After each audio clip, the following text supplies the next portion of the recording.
अस्सलाम वालेकुम ऑल। उम्मीद है आप सब खैरियत से होंगे। आज का लेक्चर में हम सब्जेक्ट एंड प्रीडिकेट को इन डिटेल समझेंगे। तो सबसे पहले आप डेफिनेशन देखें। A sentence has two main parts, the subject and the predicate. देखिए, एक सेंटेंस होता है a group of words that gives a complete sense, जो कि हम पिछले लेक्चर में डिस्कस कर चुके हैं। अगर आपने वो वीडियो नहीं देखा तो वो वीडियो ज़रूर देखें।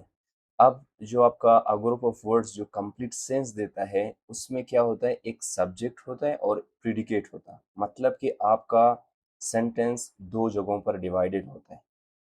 ठीक है। अब हम इन डिटेल देखते हैं कि सब्जेक्ट क्या होता है और प्रीडिकेट क्या होता है। सबसे पहले सब्जेक्ट का डेफिनेशन देखें। Subject, the person, place, thing और idea the sentence is about. इस डेफिनेशन का मतलब ये है कि सब्जेक्ट क्या होता है। सब्जेक्ट आपका कोई शख्स या जगह या चीज़ या आइडिया जिसके बारे में आपका सेंटेंस हो। सेंटेंस जिसकी चीज़ के बारे में हो उसको हम क्या कहेंगे, सब्जेक्ट कहेंगे। आप मतलब कि दूसरे अल्फाजों में इसको टॉपिक भी कहते हैं, लेकिन यहाँ हम इसको क्या कहते हैं, सब्जेक्ट कहते हैं। मतलब कि ऐसा कोई चीज़ जिसके बारे में आपका सेंटेंस हो तो उसको हम क्या कहलाएंगे, सब्जेक्ट। एंड अब प्रीडिकेट का डेफिनेशन देखिए। Predicate, the part that tells what the subject does, is और हैज। प्रीडिकेट क्या करता है, आपको कुछ न कुछ इंफॉर्मेशन देता है। Predicate let's you know what the subject does, what the subject is और व्हाट द सब्जेक्ट हैज। कि मतलब सब्जेक्ट के पास क्या है, सब्जेक्ट क्या है और क्या काम कर रहे हैं। तो ये पार्ट आपको मतलब कि जो प्रीडिकेट का पार्ट है ये कंप्लीटली आपको क्या देता है, इंफॉर्मेशन देता है आपको सब्जेक्ट के बारे में। सब्जेक्ट मेन टॉपिक होता है ना, जिसके बारे में आपका सेंटेंस हो, और उसको सपोर्ट करने वाला कौन होता है, आपका प्रीडिकेट होता है। ठीक है। तो अभी हम वापस ऊपर जाते हैं सेंटेंस की तरफ। सेंटेंस के कितने पार्ट्स होते हैं, दो। एक होता है सब्जेक्ट और दूसरा होता है प्रीडिकेट। सब्जेक्ट वो है जिसके बारे में सेंटेंस हो, और प्रीडिकेट वो है जो सब्जेक्ट के बारे में कुछ बता रहा हो। अब इसके बाद आप देखें की points. Every complete sentence has a subject and predicate. जैसे कि हमने प्रीवियस लेक्चर में डिस्कस किया था सेंटेंस और उसके टाइप्स को। तो अभी देखिए यहाँ, every complete sentence has a subject and predicate. ये कहा जाता है कि जो आपका एक कंप्लीट सेंटेंस होता है ना, उसमें एक क्या होता है, एक सब्जेक्ट होता है और एक प्रीडिकेट ज़रूर होता है। अगर उसमें सब्जेक्ट और प्रीडिकेट ना हो तो आप उसको सेंटेंस कंसीडर नहीं करोगे। ठीक है। और उसके बाद आ जाता है आपका क्या, सेकंड की पॉइंट है, together they express a complete idea. जब आपका सब्जेक्ट और प्रीडिकेट आपस में मतलब कि दोनों आपस में मिल जाते हैं, देन क्या करते हैं, एक कंप्लीट आइडिया एक्सप्रेस करते हैं और उस सेंटेंस को एक मीनिंग दे देते हैं। आया समझ। अब हम आगे चलते हैं, देखते हैं कि हाउ टू आइडेंटिफाई, मतलब how to identify the subject और प्रीडिकेट। किस तरह इनको आइडेंटिफाई करें। ये एक मुश्किल टास्क होता है। स्टूडेंट्स को आप कुछ मतलब उनको बता दो कि भाई आपने क्या करना है, सब्जेक्ट और प्रीडिकेट को आइडेंटिफाई करना है, तो बहुत कंफ्यूज हो जाते हैं। सबसे पहला देखिए, फाइंड द सब्जेक्ट। सब्जेक्ट को किस तरह फाइंड आउट करता है, आस्क। आपने क्या पूछना है, हु और what the sentence is about. सबसे पहले आपने क्या करना है, ये क्वेश्चन करना है कि सेंटेंस किस चीज के बारे में। क्या वो किसी शख्स के बारे में, क्या वो किसी जगह के बारे में, क्या वो किसी शहर के बारे में, क्या वो किसी जानवर के बारे में है।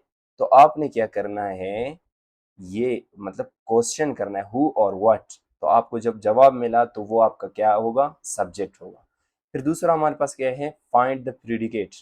फिर आपने क्या करना है, प्रीडिकेट को फाइंड आउट करना है। प्रीडिकेट को फाइंड आउट करने के लिए देखिए यहाँ क्या लिखा हुआ है, find the verb and include everything that tells about the subject. आपने क्या करना है, इस सबसे पहले तो आपने सब्जेक्ट को आइडेंटिफाई किया, जब वो मिला फिर आपने मेन वर्ब को आइडेंटिफाई करना है। मेन वर्ब आइडेंटिफाई हुआ, मेन वर्ब के बाद वाला जो भी पार्ट है वो सब आपका किस में आ जाएगा, प्रीडिकेट में आएगा, वो आपका क्या कहलाया जाएगा, प्रीडिकेट। और प्रीडिकेट का काम क्या है, to tell something about the subject. अब एग्जाम्पल देखो, अली प्लेज फुटबॉल, ये एक कंप्लीट सेंटेंस है, क्यों, क्योंकि ये एक कंप्लीट सेंस दे रहा है। अब इसमें आपका सब्जेक्ट क्या है, अली है। क्यों अली सब्जेक्ट है, क्योंकि ये आपका जो सेंटेंस है ये अली के बारे में। ओके, फिर दूसरा हमारे पास क्या है, प्रीडिकेट। इसमें प्रीडिकेट क्या है, प्रीडिकेट आपका है प्लेज फुटबॉल। जब भी आप कोई सेंटेंस देखो तो उसको डायरेक्टली दो जगहों पर डिवाइड करो, एक सब्जेक्ट, दूसरा प्रीडिकेट। प्रीडिकेट आपका स्टार्ट होगा कहाँ से, प्लेस से स्टार्ट, मतलब कि वर्ब से स्टार्ट होगा, वर्ब के बाद वाला जो भी हिस्सा आएगा वो किस में आएगा, प्रीडिकेट में आएगा। अब मजीद एग्जांपल्स देखो, द बर्ड इज सिंगिंग। इसमें अभी ये एक कंप्लीट सेंटेंस है, ये इसमें आपका सब्जेक्ट क्या है, द बर्ड है। क्यों, क्योंकि आपका ये जो सेंटेंस है, इस ये सेंटेंस द बर्ड के बारे में, और इसका प्रेडिकेट क्या है, इज सिंगिंग। इसी तरह दूसरा एग्जांपल देखें, माय फादर ड्राइव्स केयरफुली। अब इसमें सब्जेक्ट क्या है, माय फादर। क्यों, क्योंकि जो सेंटेंस है वो माय फादर के बारे में है, और इसका प्रेडिकेट क्या है, ड्राइव्स केयरफुली। अब ये जो ड्राइव्स केयरफुली क्या कर रहा है, इट गिव्स अस और it tells something about the subject. अब तीसरा एग्जांपल देखें, the students are studying English.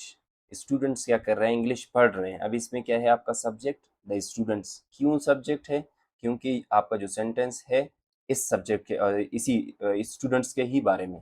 फिर इसका प्रीडिकेट क्या है, आर स्टडीइंग इंग्लिश। प्रीडिकेट क्या है, आर स्टडीइंग इंग्लिश। आपका क्या हुआ, सब्जेक्ट के बाद वाला जो भी हिस्सा आ रहा है उसको हम प्रीडिकेट में रख रहे हैं। आई होप आपको सब्जेक्ट और प्रीडिकेट में डिफरेंस समझ आया होगा। अब हम चलते हैं क्या, प्रैक्टिसेस की तरफ।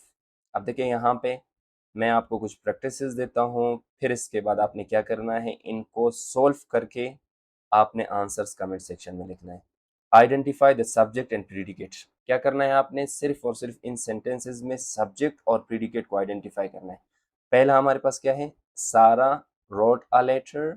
दूसरा, the baby is sleeping, we enjoyed the picnic. अब ये तीन सेंटेंसेस है ना, आपने फाइंड आउट करना है, आइडेंटिफाई करना है क्या, सब्जेक्ट को और प्रीडिकेट को। अब लास्ट लास्ट में आगे देखो, कॉमन मिस्टेक, एक कॉमन सा मिस्टेक है जो हर स्टूडेंट करता है और हर स्टूडेंट यही सवाल करता है, the predicate includes the verb and all related words, not only verb. क्या है कि जो आपका प्रीडिकेट होता है ये वर्ब को भी इंक्लूड करता है, और उसके साथ साथ जो रिलेटेड वर्ड्स है वो सब भी प्रीडिकेट में आते हैं। मतलब वर्ब के बाद वाले जो वर्ड्स हैं वो भी प्रीडिकेट में आते हैं, सिर्फ और सिर्फ आपका वर्ब को प्रीडिकेट नहीं कहते। Got that. तो ये था आपका कंप्लीट लेक्चर सब्जेक्ट और प्रीडिकेट के बारे में।